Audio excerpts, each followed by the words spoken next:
Assalamualaikum warahmatullahi wabarakatuh.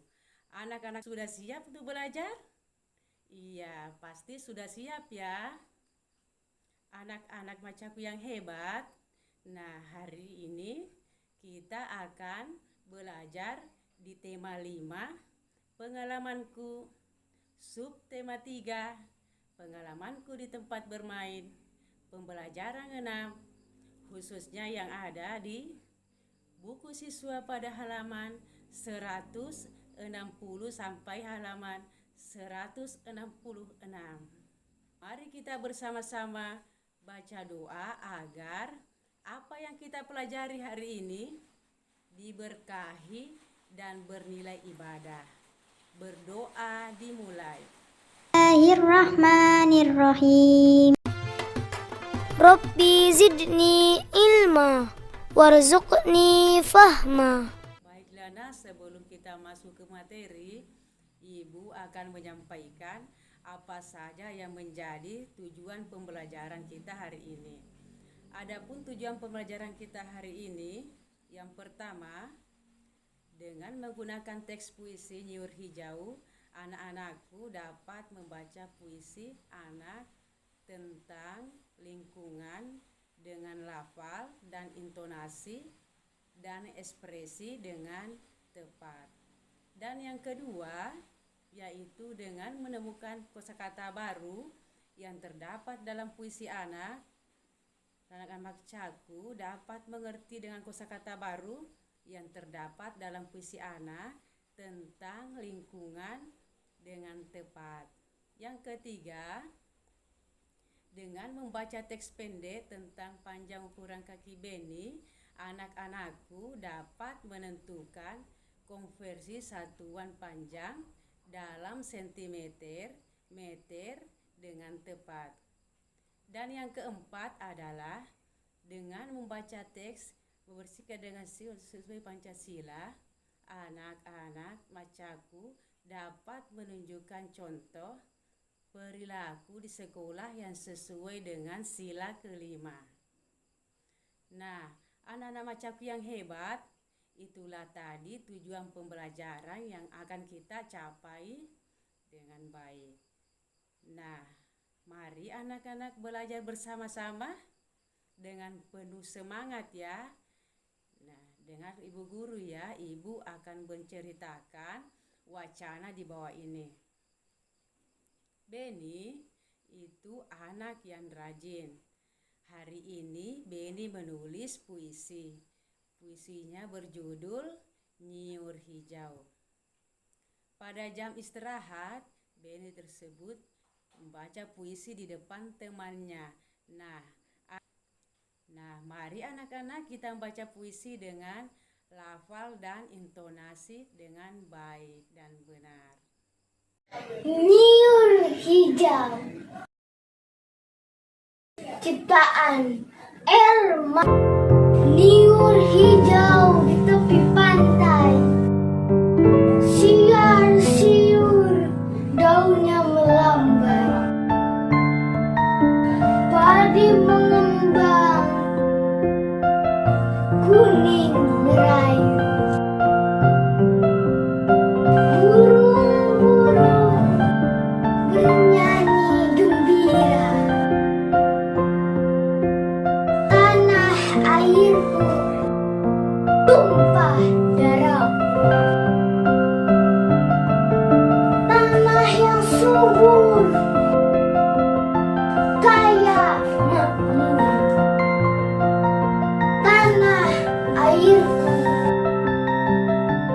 tumpah darahku, tanah yang indah permai nyata. Hiasan atau kata-kata indah yang mungkin kalian belum tahu artinya. Contohnya di sini ada kata nyiur. Selanjutnya ada kata siar siur, merayu. Lalu ada kata tanah air. Nah, apa sih arti kata-kata tadi? Mungkin anak-anakku sudah ada yang tahu.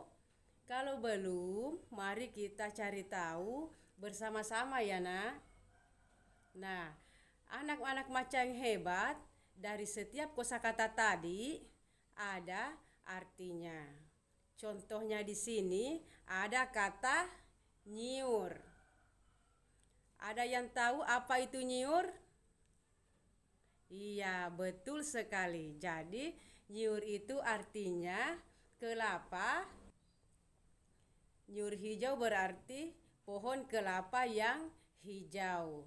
Berikutnya ada kata merayu. Ya, mungkin anak-anakku ada yang tahu arti merayu? Iya, pintar.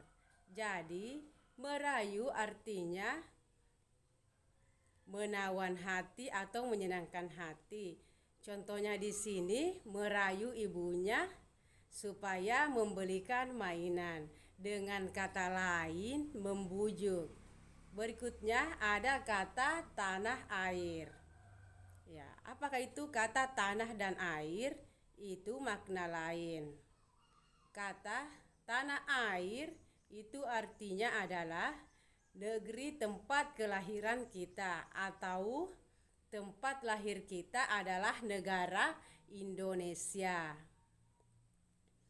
Nah, anak-anak macan yang hebat, itulah tadi kosakata yang terdapat pada puisi Nyiur Hijau. Masih semangat belajarnya? Iya, pasti masih semangat ya. Nah, anak-anak macan yang hebat, selanjutnya di sini ada cerita, simak ya. Beni dan teman-temannya selesai belajar bahasa Indonesia, kemudian lanjut belajar matematika. Cermati cerita berikut. Panjang kaki Beni 22 cm. Panjang kaki Edo 24 cm. Panjang kaki Siti 20 cm. Jadi, bisa disimpulkan bahwa kaki Edo lebih panjang daripada kaki Beni. Kaki Beni lebih panjang daripada kaki Siti. Jadi, kalau mau diurutkan panjang kaki, mulai dari yang terpanjang ke yang terpendek, ya kira-kira ada yang tahu gak? Iya, betul sekali. Jadi, yang terpanjang itu adalah kaki Edo, kemudian kaki Beni, lalu kaki Siti. Jadi, kaki Siti lah yang paling pendek panjang kakinya ya. Nah, anak-anak macaku yang hebat, nah sekarang ibu guru akan memberikan tugas. Nah, di sini petunjuknya, coba ukurlah bagian tubuhmu. Lalu tuliskan juga hasil pengukuranmu dengan sentimeter. Di mana sentimeter itu disingkat cm. Lalu kalian juga mengukur teman kalian. Ya, jadi ada 3 orang siswa. Nah, anak-anak, kedua, lalu lengannya. Mengukur dengan menggunakan meteran hitam yang sering digunakan oleh tukang jahit.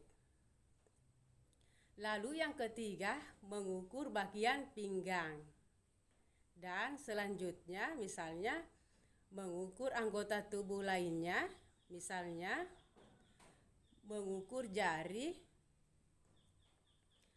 boleh jari kelingking, boleh. Baru kalian bandingkan mana yang lebih panjang atau mana yang lebih pendek. Jadi, itulah tadi tugas-tugas anak-anakku, dan jangan lupa tugasnya di screenshot dan dikerja ya, dan dikirim ya pada guru kelasnya. Nah, anak-anak yang hebat, ayo bercerita. Coba perhatikan gambar berikut. Anak-anak, ada yang tahu gambar apa di samping? Iya, betul. Ini adalah gambar simbol Pancasila. Sila kelima, simbolnya yaitu padi dan kapas. Bunyinya keadilan sosial bagi seluruh rakyat Indonesia. Sila kelima di sini yang ada hubungannya dengan bersikap adil. Adil kepada siapa anak-anak? Iya, betul sekali. Yaitu adil kepada semua orang. Contoh sikap adil di sini adalah 1. Hormat kepada anggota keluarga. Misalnya di sini patuh kepada orang tua. Apalagi? Iya, tidak membantah perintah orang tua. Contoh lainnya, membantu serta meringankan beban orang tua. Yang kedua, senang dengan buatan teman. Lalu yang ketiga adalah baik kepada semua teman. Maksudnya di sini adalah tidak boleh membeda-bedakan teman. Dan yang keempat adalah ingin selalu maju bersama teman dan adil kepada semua teman. Lalu yang kelima, saling menolong kepada semua teman. Nah, anak-anakku yang hebat, jadi ini semua penerapan sila kelima yang anak-anak harus terapkan di tempat kalian masing-masing, baik di rumah, di sekolah, maupun di masyarakat. Bagaimana, nak? Apakah masih semangat? Iya, pasti masih semangat ya. Anak-anak baca yang hebat, adapun kesimpulan pembelajaran kita hari ini, yang pertama, membaca puisi harus dengan lafal dan intonasi yang tepat, di mana lafal itu adalah cara seseorang atau sekelompok orang mengucapkan bunyi, sedangkan intonasi adalah tinggi rendahnya suatu nada pada kalimat yang dibawakan dalam kata-kata di suatu kalimat. Lalu yang kedua, mengartikan kosakata baru yang terdapat dalam puisi anak tentang lingkungan dengan tepat. Dan yang ketiga, menentukan kompresi satuan panjang dalam sentimeter, meter dengan menggunakan alat meteran atau penggaris. Jadi kesimpulan yang terakhir yaitu menentukan contoh perilaku yang sesuai dengan sila kelima. Misalnya 1. Hormat kepada anggota keluarga. Dan yang kedua adalah senang dengan perbuatan teman. Dan yang ketiga, baik kepada semua teman. Yang keempat, saling menolong kepada semua orang. Nah, anak-anak maca yang ada di rumah, semoga materi pada pembelajaran hari ini bisa dipahami, diterapkan dalam kehidupan sehari-hari. Sampai di sini dulu pembelajaran kita hari ini.